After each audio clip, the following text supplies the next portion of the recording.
Hello and welcome to Camp Xbox, where we talk about all things Xbox from the original to the Series X. And today we're talking about another original Xbox game with Dreamfall, The Longest Journey, which was released on Xbox and Windows in April of 2006.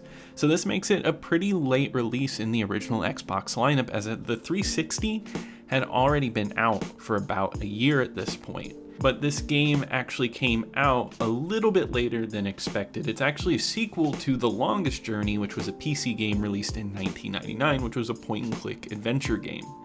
And then this game is more of a 3D adventure game with a lot of point-and-click elements, and it has console controls now. So you move around with your character, and you kind of move up to things to pick up stuff.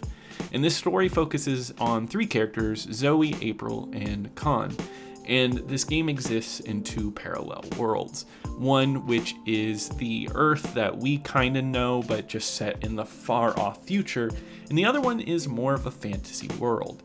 And our real main character here, Zoe, can dream and swap between both planes of existence. And this story and all of the elements of it are extremely dense. It's one thing that I really love about this game is its commitment to just telling an excellent story. There's a lot of deep themes such as loss of faith, and even Zoe right at the beginning of the game feels depressed, talking to different characters, not specifically saying I'm depressed, but just explaining a lot of the symptoms. It's really deep to hear in an original Xbox game, and don't get me wrong, the original Xbox in that era did have good games with good storytelling, but not a lot like this. This is a lot of talking, a lot of cutscenes, and just watching what happens. It's really great to watch, and I was hooked from beginning to end. It only took me a few days to get through, even though it is about an 11-hour experience. And I think all the characters are well done, especially the main character, Zoe. I really like her depth. It's honestly, if you are a fan of video game stories and just storytelling in general, this game is a standout release of this generation, and I highly recommend you check this out just for that. The only time I would really say it is a negative is in its ending. I feel like maybe they reached their resources towards the end of the game and it maybe ends a little too fast, and I think they put a lot of hope that there would be a third game in the franchise, which there would be, but it was many years later, kind of like the gap between the original game and this one. So I do think that's a little bit of a negative, but another thing is I think that you don't have to play the original game, which I actually haven't. He leaped into this one, and there are connections and you can tell, but it does a good job of setting you up there. So even with a quick ending, I think overall it's a worthwhile and excellent experience, and it made me want to play the other two games in the franchise to maybe get some context and see where this story goes next. And I really love just exploring this world. Graphically, I think this game is really top-notch for the generation. It definitely shows the power of the Xbox and how over the years these developers and all these teams had worked really hard towards pushing this console to its limits. You can play it on the 360, backwards compatible, and it looks beautiful on there as well. I really love the world building, and each city that you travel in has a lot of depth, a lot of alleyways, and that first opening area that takes place almost in like a desert-like area is bright and sunny, but then you'll go to America and it'll go to a dark and dank kind of underground city.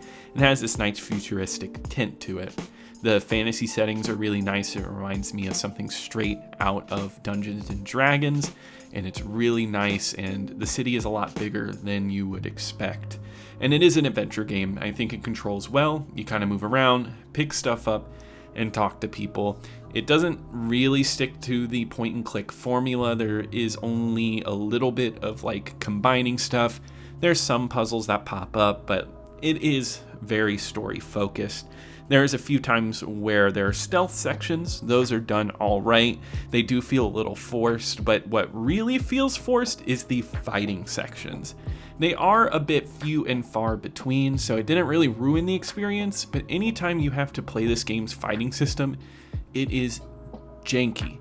It is one-on-one, and you just have like kind of like a light, heavy hit, but you can either get the enemies in a loop of just hitting them with a bunch of light hits and they will be stun locked pretty much, or that happens to you where the enemy will just keep hitting you until you're kind of locked, and it just feels really funky, very unneeded. I think they wanted to spice up the game, add a little action, but that was the wrong choice here, and if you did, it needed to be a little better than what came out of it.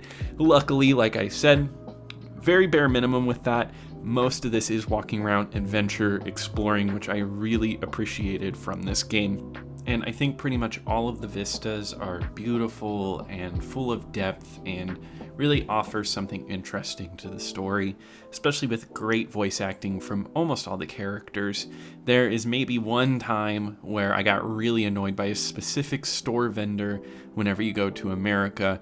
You'll have to play the game to see that, but that was kind of bad. But otherwise, it all works really well together. I think this is an excellent example of story and world building on the original Xbox. It's not your action-packed, super crazy adventure. It's a little slow. It tells you its story over time. There's a lot of dialogue to give you depth to its themes, and the score is very orchestral, not very techno or in your face. It's kind of cinematic and beautiful, and that's why I love it. Personally, in going forward, I think you should know that I really love cinematic games. I think one of my favorite elements of video games is story. A really, really good story can hook me and really take me places, and whenever it's in video game form, it is interactive, and I feel really, really immersed. And I think Dreamfall: The Longest Journey is an excellent example of that, and I highly recommend checking this game out. It is just a really great experience, and I don't know how many people have played it, but it feels like a gem that more people need to discover. And moving on into the original Xbox ranked list, which I can't believe it, I'm at 30 games played on this channel to enter this ranked list. Dreamfall: The Longest Journey enters right at number 5, so it gets really, really high up there. And I have many more games to go, so it might drop later, but as of now, it really ranks up there as one of my favorites and one of the most unique experiences on the Xbox.